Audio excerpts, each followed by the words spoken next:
Moltes gràcies, senyor alcalde. Bé, el primer que m'agradaria fer és felicitar a Xarxa Teatre, que serà l'empresa encarregada de tancar el Festival Iberoamericano de Bogotà, el festival més important que hi ha al món, i aquest cap de setmana ha aconseguit ser qui farà la cloenda, no només això, sinó que farà 5 veles events.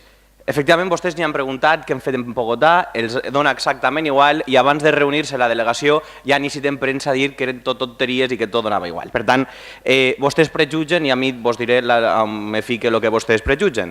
Però bé, jo soc subcampió. Le diré perquè, mira, vostè, senyor Folgado, quan era regidor de Cultura va deixar 900.000 euros. En dos diferències. Veus? 900.000 euros en dos diferències.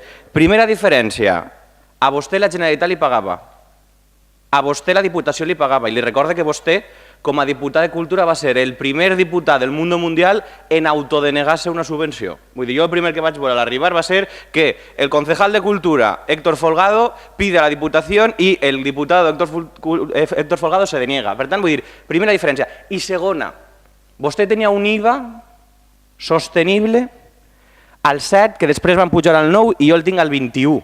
Primer tema.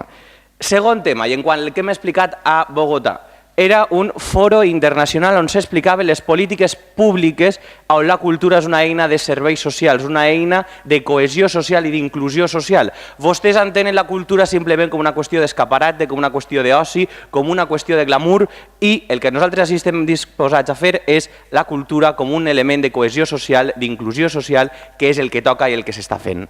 Vostès podran dir, i a més li ho diré amb molta simplicitat, és que estos 120.000 euros estan, és que no ens hem gastat de més, és que això és mentira.